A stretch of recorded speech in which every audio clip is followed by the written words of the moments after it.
The murder of Charlie Kirk is an American tragedy. Charlie Kirk was murdered while engaging in one of our most sacred and cherished American rights, the bedrock of our democratic republic, the free exchange of ideas in a search for truth, understanding, and a more perfect union.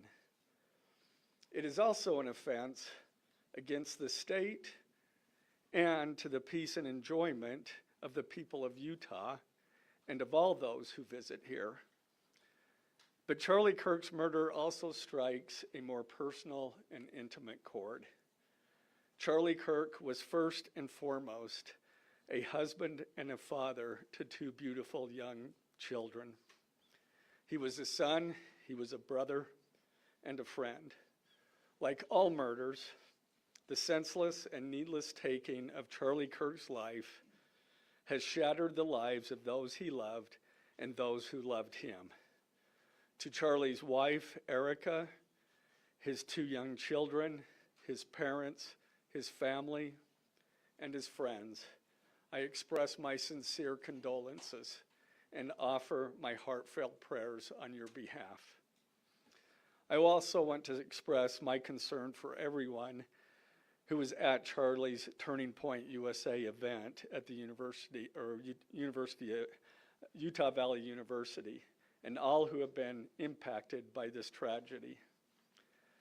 As county attorney, I am charged with bringing justice to those who offend our laws.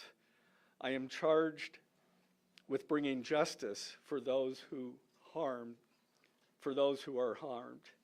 I am charged with bringing justice for Charlie Kirk. I am committed to these aims. I take this responsibility seriously.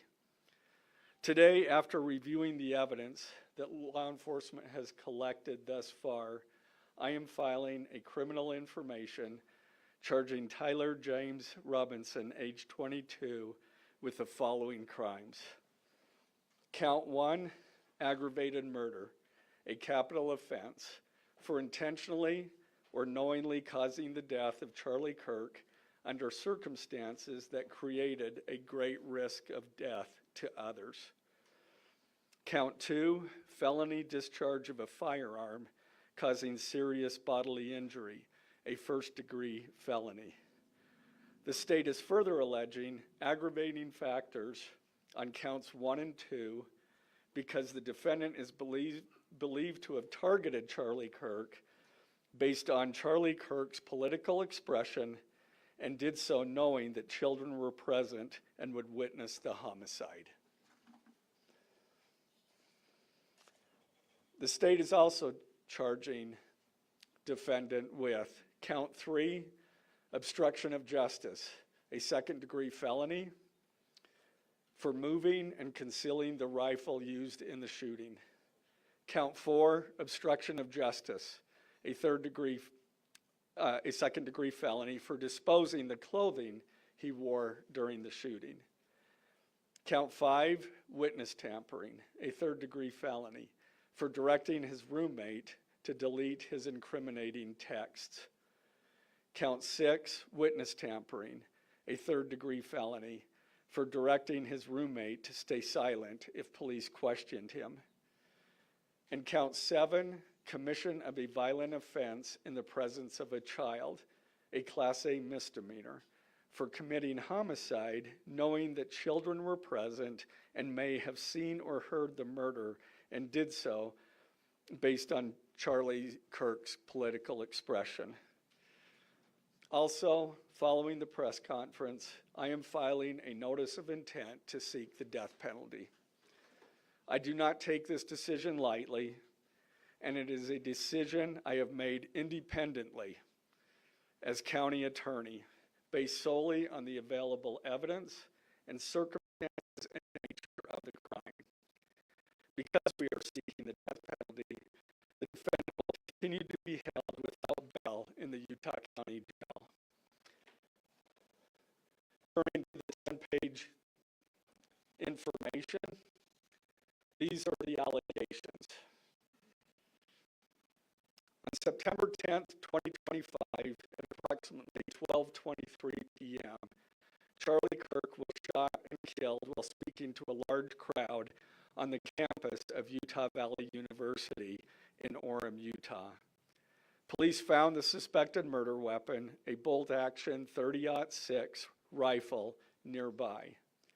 Over the next approximately 33 hours, police conducted a manhunt for the shooter until the evening of September 11th, 2025, when Tyler James Robinson surrendered to police at the Washington County Sheriff's Office.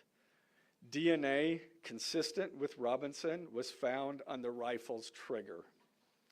After shooting Mr. Kirk, Robinson hid the gun, discarded the clothing he wore when he fired the rifle, and told his roommate to delete incriminating text messages and not talk to police. Children were present at the time of the shooting. The shooting. Turning Point USA, a nonprofit organization founded in 2012 by Charlie Kirk, organized a public outdoor event to be held at noon on September 10th, 2025 at UVU. The event was the first in a series of similar events to be held at college campuses nationwide.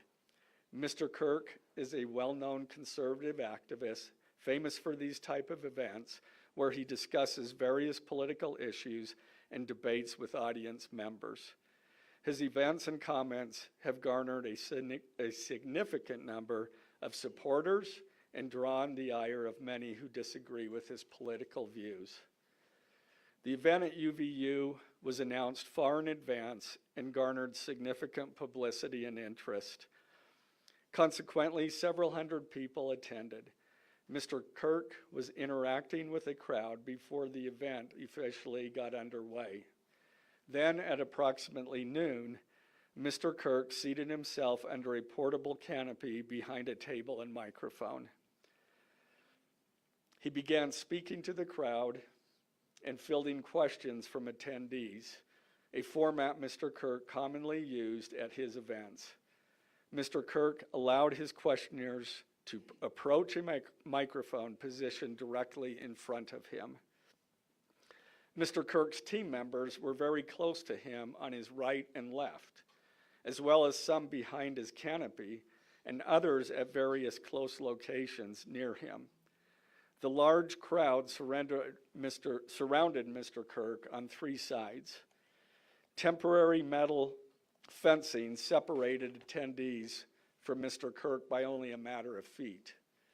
Directly above and behind Mr. Kirk was the UVU Hall of Flags, an indoor walkway spanning several hundred feet with floor-to-ceiling glass windows which overlooked the plaza where Mr. Kirk was seated.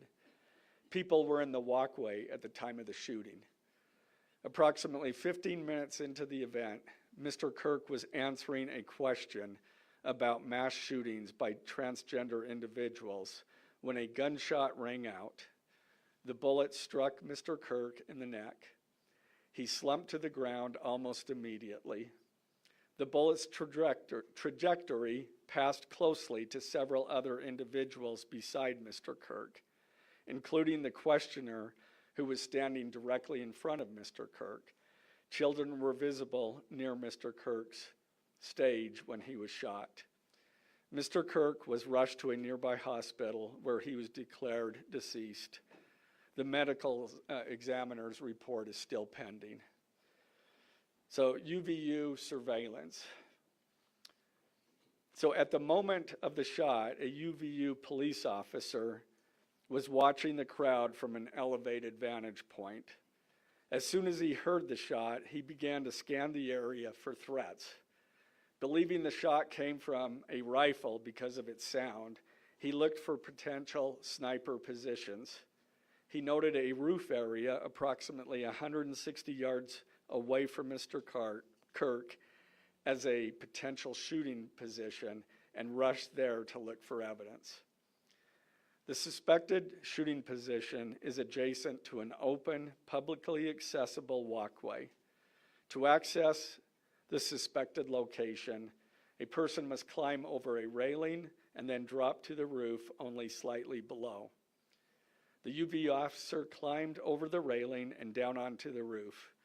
He then walked to the suspected shooting position and confirmed a clear shooting corridor between the position and Mr. Kirk's seat. He also noticed markings in the gravel rooftop, consistent with a sniper having lain on the roof, impressions in the gravel potentially left by the elbows, knees, and feet of a person in a prone shooting position. Police reviewed surveillance from the camera covering the roof and discovered that it recorded an individual dressed in dark clothing cross the railing from the public walkway and drop onto the roof at approximately 12:15 p.m. Although the individual moved out of the camera's view for a short time, the camera again captured the individual running across the roof and then low crawling to the area the UVU officer recognized as where the suspected sniper had dropped into a prone shooting position. After a short time, which matches the known time of the shot, the individual arose and ran across the roof to the northeast. This discovery led to an intensive review of UVU surveillance recordings to attempt to track and identify the suspect. Surveillance revealed the following. At approximately 11:51 a.m., the suspect entered campus from the north. He is seen wearing a black shirt with an American flag in the center, a dark baseball cap, and large sunglasses. Throughout the surveillance, the suspect keeps his head down and rarely raises his head enough to get a clear image of his face. As he proceeds across the campus, he is seen walking with an unusual gait. The suspect walks with very little bending in his right leg, consistent with a rifle being hidden in his pants. This unusual gait continues until the suspect is seen crossing the railway off the open walkway and onto the roof, where he leaves the camera's view. A camera later captures the suspect as he runs across the roof to the suspected shooting position. Immediately after the shot was fired, a camera captures the suspect running across the roof carrying an item whose shape is consistent with a rifle. The suspect is then seen climbing down from the roof. He appears to drop the item he was carrying as he hits the ground in a controlled fall. He then picks up the item and runs toward the northeast end of campus. Expanded crime scene investigation.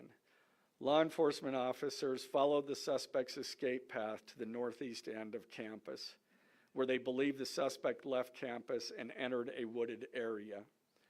In that wooded area, investigators found a bolt-action rifle wrapped in a towel. The rifle contained 1 spent round and 3 unspent rounds.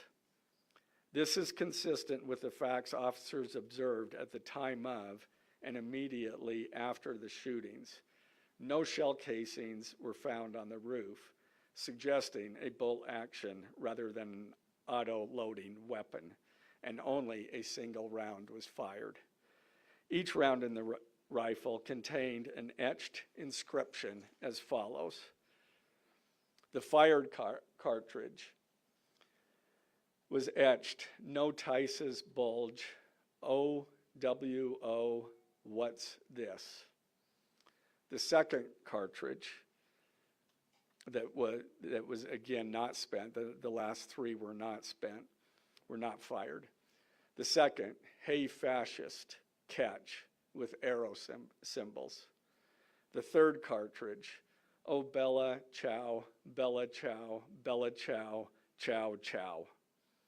The fourth cartridge, "If you read this, you are gay, LMAO." The rifle, ammunition rounds, and towel were sent for forensic processing. DNA consistent with defendant was found on the trigger, other parts of the rifle, the fired cartridge casing, 2 of the 3 unfired cartridges, and the towel. Law enforcement was unable to immediately locate the shooter, so they published photos of the shooter from the UVU surveillance cameras and asked for the public's help to identify him.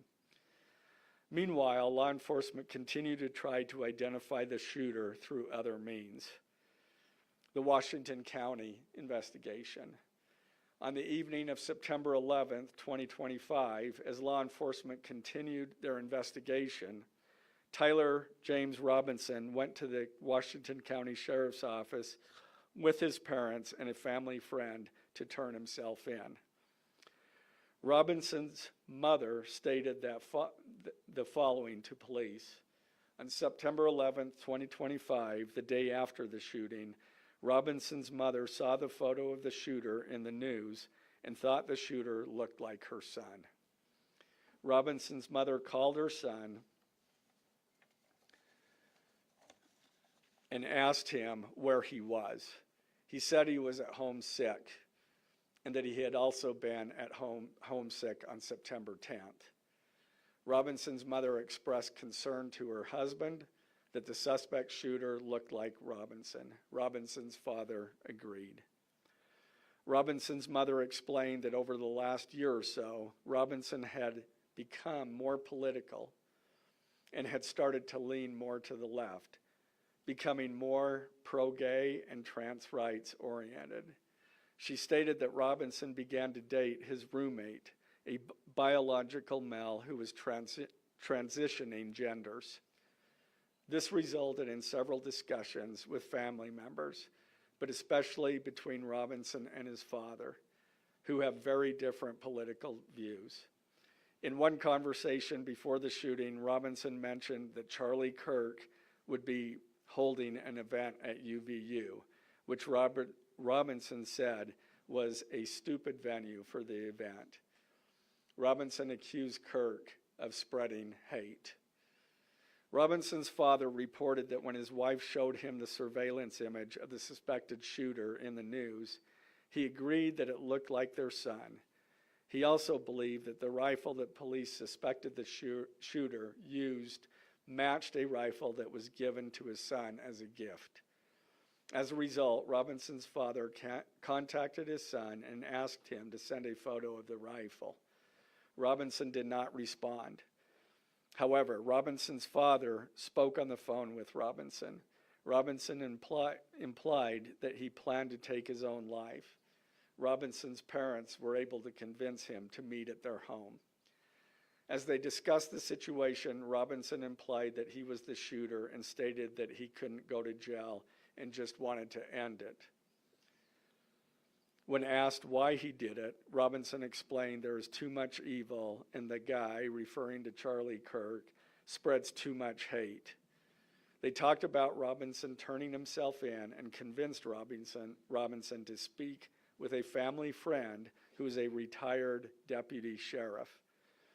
At Robinson's father's request, the family friend met with Robinson and his parents and convinced Robinson to turn himself in. The family friend spoke to police and reported telling Robinson that it would be best if he brought all evidence with him to the sheriff's office to avoid police having to search his parents' home. The friend also asked Robinson if he had any clothes that were related to what he did. Robinson replied that he had disposed of the clothes in different areas. The roommate. Police interviewed Robinson's roommate, a biological male who was involved in a romantic relationship with Robinson. The roommate told police that the roommate received messages from Robinson about the shooting, and he did provide those messages to police. On September 10th, 2025, the roommate received a text message from Robinson which said, "Drop what you're doing, look under my keyboard." The roommate looked under the keyboard and found a note that stated, quote, "I had the opportunity to take out Charlie Kirk, and I'm going to take it." Police found a photograph of this note. The following text exchange, then took place. After reading the note, the roommate responded, "What? You're joking, right? Robinson, I am still okay, my love, but am stuck in Orem for a little while longer yet. Shouldn't be long until I can come home, but I gotta grab my rifle still. To be honest, I had hoped to keep this secret till I died of old age. I am sorry to involve you. Roommate, you weren't the one who did it, right? Robinson, I am. I'm sorry. Roommate, I thought they caught the person. Robinson, no, they grabbed some crazy old dude, then interrogated someone in similar clothing. I had planned to grab my rifle from my drop point shortly after, but most of that side of town got locked down. It's quiet, almost enough to get out, but there's one vehicle lingering. Roommate, why? Robinson, why did I do it? Roommate, yeah. Robinson, I had enough of his hatred. Some hate can't be negotiated out. If I am able to grab my rifle unseen, I will have left no evidence. Going to attempt to retrieve it again. Hopefully they have moved on. I haven't seen anything about them finding it. Roommate, how long have you been planning this? Robinson, a bit over a week, I believe. I can get close to it, but there is a squad car parked right by it. I think they already swept that spot, but I don't want to chance it. Robinson again, I'm wishing I had circled back and grabbed it as soon as I got to my vehicle. I'm worried what my old man would do if I didn't bring back Grandpa's rifle. IDEK if it's had a serial number, but it wouldn't trace to me. I worry about prints. I had to leave it in a bush where I changed outfits. Didn't have the ability or time to bring it with. I might have to abandon it and hope they don't find prints. How the F will I explain losing it to my old man? Only thing I left was the rifle wrapped in a towel. Remember how I was engraving bullets? The F in messages are mostly a big meme. If I see notice bulge UWU on Fox News, I might have a stroke all right. I'm gonna have to leave it. That really effing sucks. Judging from today, I'd say Grandpa's gun does just fine, IDK. I think that was a $2K dollar scope. Wink, wink. Robinson again, delete this exchange. Again, Robinson, my dad wants photos of the rifle. He says Grandpa wants to know who has what. The feds released a photo of the rifle, and it is very unique. He's calling me, RN, not answering. Robinson, since Trump got into office, my dad has been pretty diehard MAGA. Robinson, I'm going to turn myself in willingly. One of my neighbors here is a deputy for the sheriff. Again, you are all I worry about, love. That came from Robinson. Roommate, I'm much more worried about you. Robinson, don't talk to the media, please. Don't take any interviews or make any comments. If any police ask you questions, ask for a lawyer and stay silent. The search for Robinson's residence. Police executed a search warrant on Robinson's residence. During that search, police discovered a shell casing with etchings like the etchings found on the shells in the rifle near UVU. Police also found several target boards with bullet holes in Robinson's home. Now, as I stated in the beginning, when I read those allegations, these are allegations.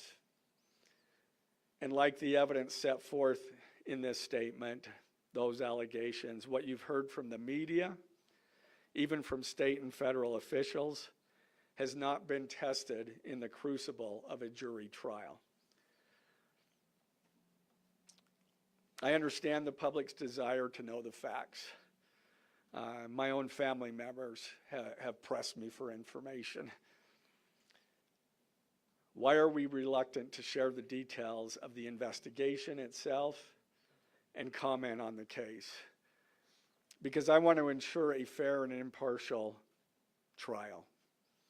I became a prosecutor because of my love for the ideals of this great country and the principles embedded in our Constitution.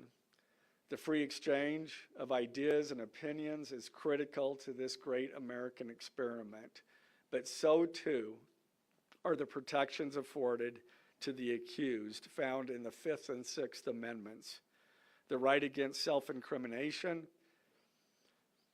the right to a speedy and public trial, the right to the effective assistance of counsel, the right to confront one's accusers, and the right to compel the attendance of witnesses.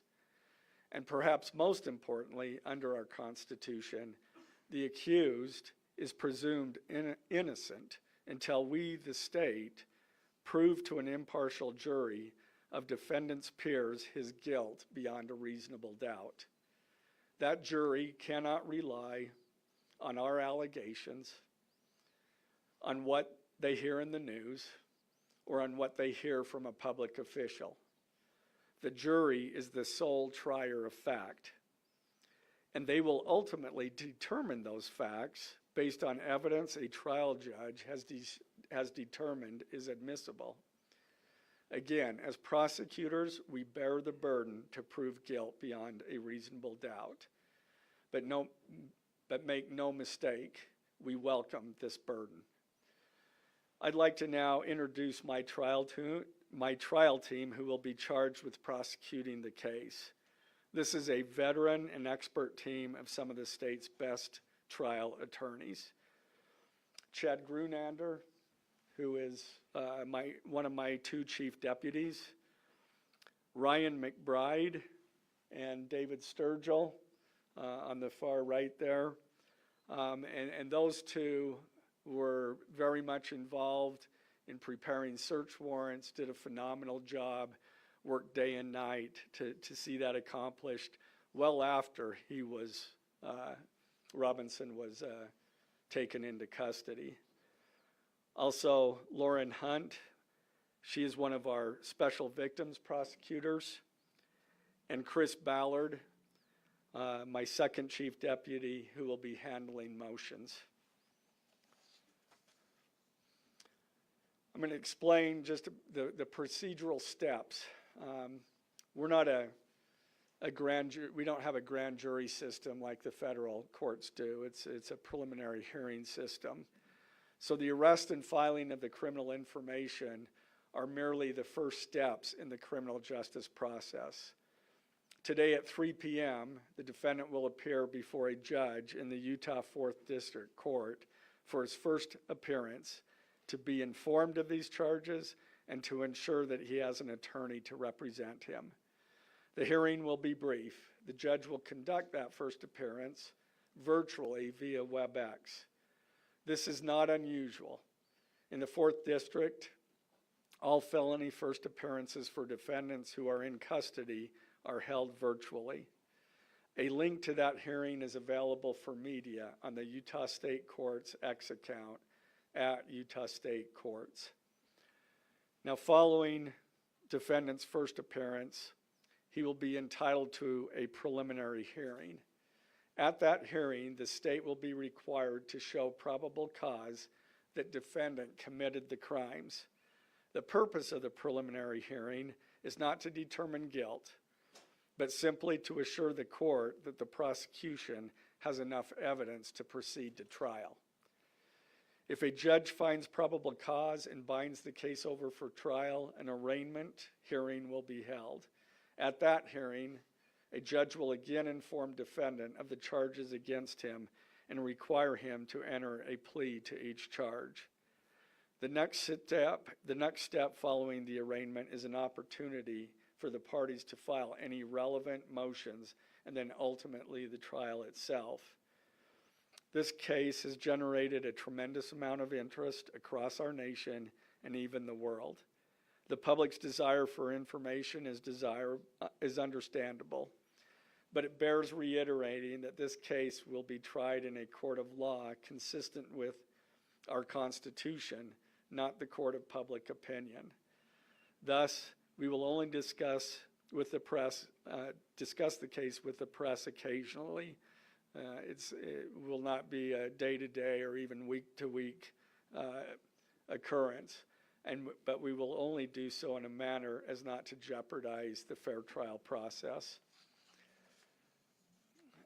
Before I conclude, I want to express my appreciation for the tireless work of our local, state, and federal law enforcement officers. They have an extremely difficult, dangerous, and often thankless job. I'm proud to acknowledge the exceptional work they do every day, and particularly their work on this case. It was truly a marvel to witness. Their skilled work and dedication have brought us to this point.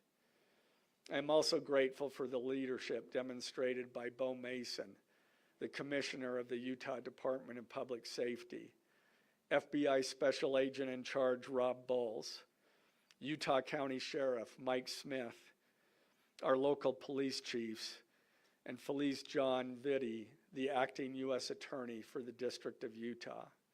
I'm also grateful for the support of our Governor, Spencer Cox, and our Attorney General, Derek Brown, who is standing behind me today and has offered his support and resources as we proceed to trial.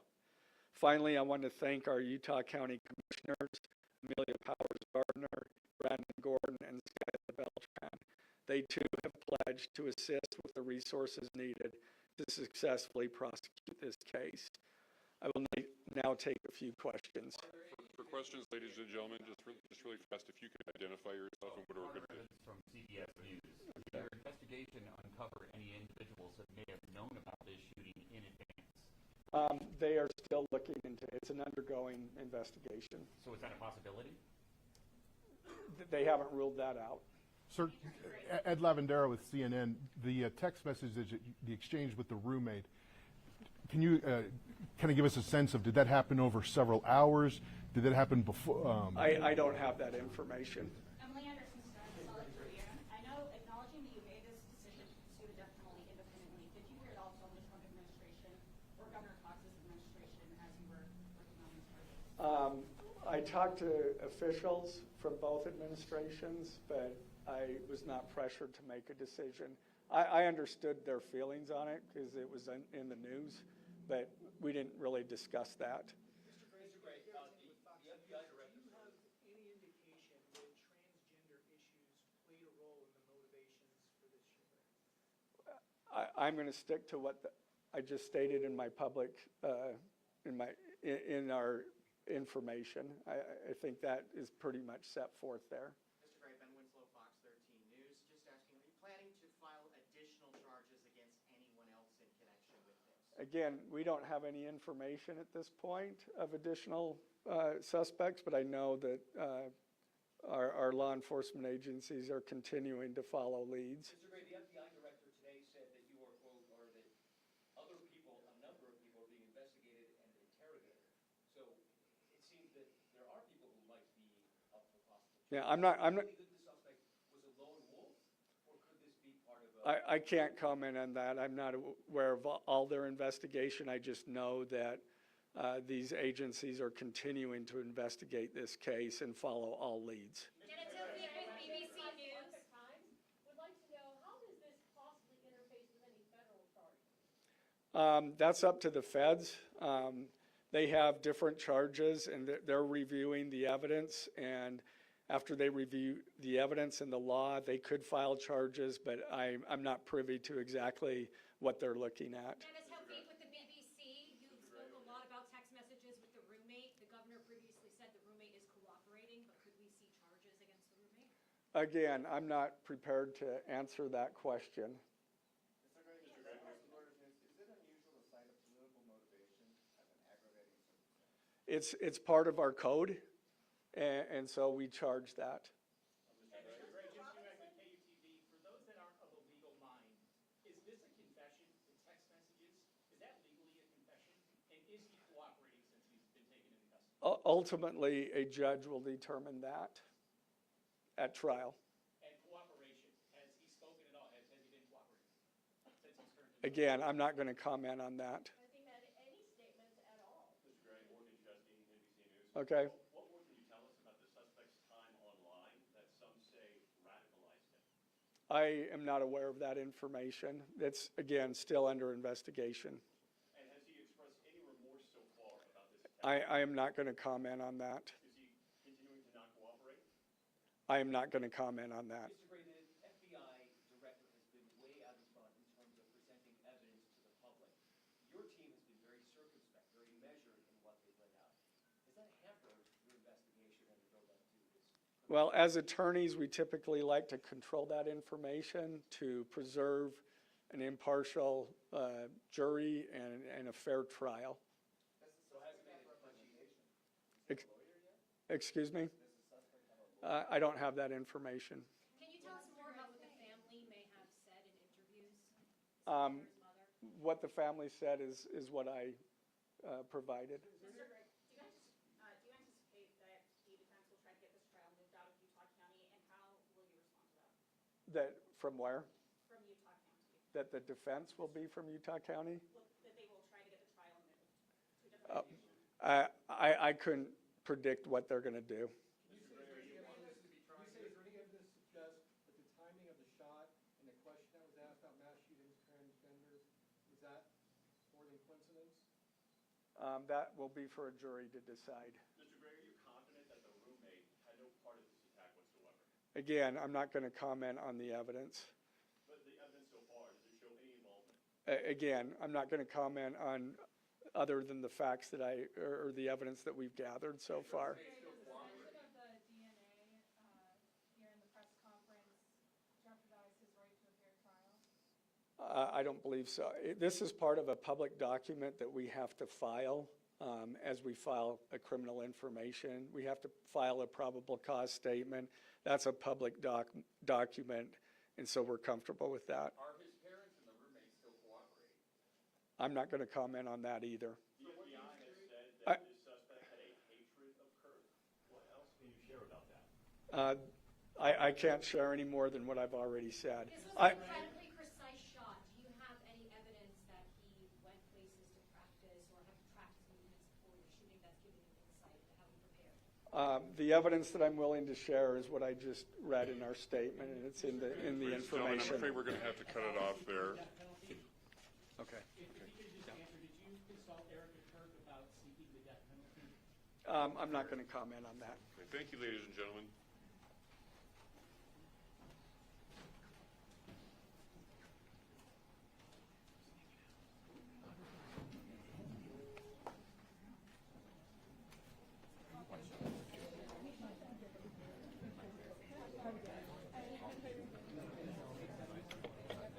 Hey, Jack.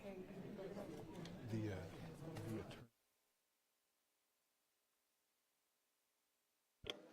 I think all of you know that the charges will be available online. We're in the final stages of processing that, and they'll be available on the utahcounty.gov website as well as on the Utah County Attorney's website. So look for them there. Thank you.